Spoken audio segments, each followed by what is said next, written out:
ब्रह्मांडीय अभिव्यक्ति एक आवश्यक विषय वाणिपीडिया से वर्तमान समय में ईश्वरविहीन सभ्यता में, यदि प्रोफेसर आइंस्टीन जैसे किसी महान वैज्ञानिक ने ये सिद्ध कर दिया है, तो उन्होंने ये भी कहा है कि जैसे जैसे हम विज्ञान में प्रगति कर रहे हैं, हम पाते हैं कि इस ब्रह्मांडीय अभिव्यक्ति के पीछे एक बड़ा मस्तिष्क है।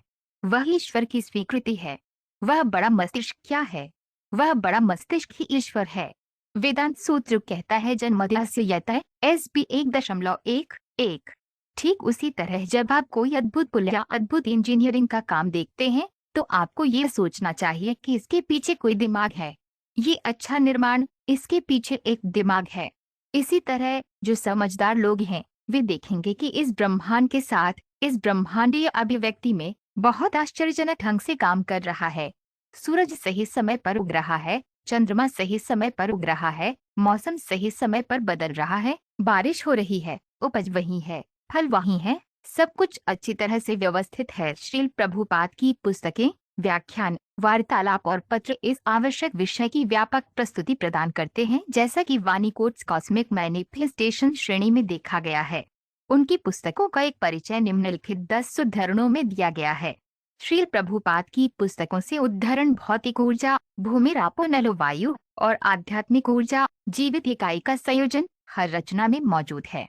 इसलिए वही सिद्धांत, सर्वोच्च आत्मा और भौतिक तत्वों का संयोजन ब्रह्मांडीय अभिव्यक्ति का कारण है। श्रीमद्भागवत 6.1-4-5। एक आम आदमी भी भौतिक प्रकृति की अद्भुत क्रिया से आश्चर्यचकित हो जाता है और वह सारा श्रेय ब्रह्मांडीय अभिव्यक्ति को देता है। हालांकि विद्वान कृष्ण भावना भावित व्यक्ति अच्छी तरह से जानता है कि ब्रह्मांडीय अभिव्यक्ति के पीछे कृष्ण का मस्तिष्क है, जैसा कि भगवत गीता 9.10 में पुष्टि की गई है। मयाध्यक्षेण प्रकृति सुयते सचरचरम। चूंकि कृष्ण अद्भुत ब्रह्मांडीय अभिव्यक्ति का निर्देशन कर सकते हैं, इसलिए उनके लिए सुअर का विशाल रूप धारण करना और इस तरह पृथ्वी को पानी की कीचड़ से मुक्ति दिलाना बिल्कुल भी आश्चर्यजनक नहीं है। श्रीमद्भागवत 3.1-3-43। एक ब्राह्मण वैष्णव या एक भक्त जो पहले से ही ब्राह्मणवादी मंच पर है, मुझे अपने दिल के भीतर महसूस कर सकता है और इसलिए वह निश्चित रूप से निष्कर्ष निकालता है कि संपूर्ण ब्रह्मांडीय अभिव्यक्ति और इसकी विभिन्न विशेषताएं भगवान की विभिन्न ऊर्जाओं के प्रभाव हैं। इस प्रकार उसके पास संपूर्ण भौतिक प्रकृति और संपूर्ण भौतिक ऊर्जा की स्पष्ट अवधारणा है और ऐसा भक्त प्रत्येक क्रिया में केवल मुझे ही देखता है और कुछ नहीं। कृष्ण ग्रंथ अध्याय 86। घने जंगल में कभी कभी ऐसा प्रतीत होता है कि बड़े बड़े महल और अच्छे नगर हैं। इसे तकनीकी रूप से गंधर्व नागर कहा जाता है। इसी प्रकार स्वप्न में भी हम कल्पना से अनेक मिथ्या बातें गढ़ लेते हैं। एक आत्म साक्षात्कारी व्यक्ति या एक भक्त अच्छी तरह से जानता है कि ये भौतिक ब्रह्मांडीय अभिव्यक्ति सत्य प्रतीत होने वाली एक अस्थायी भ्रामक प्रस्तुति है। श्रीमद्भागवत 4.1-2-15। बलराम भगवान के व्यक्तित्व हैं जिन्हें अनंत शेष नागा के नाम से जाना जाता है, जो अपने लाखों सिरों के फनों पर सभी ग्रहों को धारण करते हैं। वह संपूर्ण ब्रह्मांडीय अभिव्यक्ति को ठीक उसी तरह बनाए रखता है जैसे क्षैतिज और ऊर्ध्वाधर धागे कपड़े की बुनाई को बनाए रखते हैं। कृष्ण ग्रंथ अध्याय 15। क्योंकि महासंकर्षण ब्रह्मांडीय अभिव्यक्ति का घटक और कुशल कारण है, वह इसके हर विवरण में मौजूद है। इसलिए भगवान चैतन्य ने उन्हें अपना बड़ा भाई कहा। आध्यात्मिक जगत में दोनों भाइयों को कृष्ण और बलराम के नाम से जाना जाता है, लेकिन वर्तमान समय में वे चैतन्य और निताई हैं।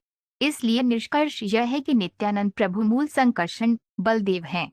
चैतन्य चरितामृत आदि लीला 13.7-8। क्योंकि भगवान के परम व्यक्तित्व ने अपने पूर्ण विस्तार के रूप में इस ब्रह्मांडीय अभिव्यक्ति में प्रवेश किया है और सृष्टि का निर्माण किया है, वैष्णव दार्शनिक इस भौतिक संसार में हर चीज को सर्वोच्च भगवान के साथ संबंध में देखते हैं। कृष्ण ग्रंथ अध्याय 87। अवैयक्तिक अवधारणा सर्वोच्च के अस्तित्व में विलय की सिफारिश करती है और शून्यवादी दर्शन सभी भौतिक किस्मों को शून्य बनाने की सिफारिश करता है। ये दोनों दर्शन मायावाद के नाम से जाने जाते हैं। निश्चित रूप से ब्रह्मांडीय अभिव्यक्ति समाप्त हो जाती है और शून्य हो जाती है जब जीव दूसरी रचना तक आराम करने के लिए नारायण के शरीर में विलीन हो जाते हैं, और इसे एक अवैयक्तिक स्थिति कहा जा सकता है, लेकिन ये स्थितियां कभी भी शाश्वत नहीं होती हैं। कृष्ण ग्रंथ अध्याय 87। इस ब्रह्मांडीय अभिव्यक्ति को प्रकृति कहा जाता है, लेकिन एक और प्रकृति है जो श्रेष्ठ है। ब्रह्मांडीय अभिव्यक्ति अवर प्रकृति है, लेकिन इस प्रकृति से परे जो व्यक्त और अव्यक्त है, एक और प्रकृति है जिसे सनातन कहा जाता है। यह समझना आसान है कि यहाँ प्रकट हर चीज अस्थायी है। इसका स्पष्ट उदाहरण हमारा शरीर है। यदि कोई 30 वर्ष का है तो 30 वर्ष पहले उसका शरीर प्रकट नहीं हुआ था और अगले 50 वर्षों में ये फिर से अप्रकट हो जाएगा। अन्य ग्रहों की आसान यात्रा, अध्याय 2। उनके सिद्धांत के अनुसार भौतिक अभिव्यक्ति स्थायी और अवास्तविक है, जबकि निर्विशेष ब्रह्म तेज वास्तविकता है। लेकिन इस सिद्धांत का भी समर्थन नहीं किया जा सकता, क्योंकि भगवान स्वयं भगवत गीता में कहते हैं कि ब्राह्मण तेज उनके व्यक्तित्व पर निर्भर है। ब्रह्म संहिता में इसकी पुष्टि की गई है कि ब्राह्मण तेज कृष्ण की व्यक्तिगत शारीरिक किरणें हैं। इस प्रकार निर्विशेष ब्रह्म ब्रह्मांडीय अभिव्यक्ति का मूल कारण नहीं हो सकता। मूल कारण सर्वपूर्ण भावुक भगवान गोविंदा हैं। कृष्ण ग्रंथ अध्याय 87।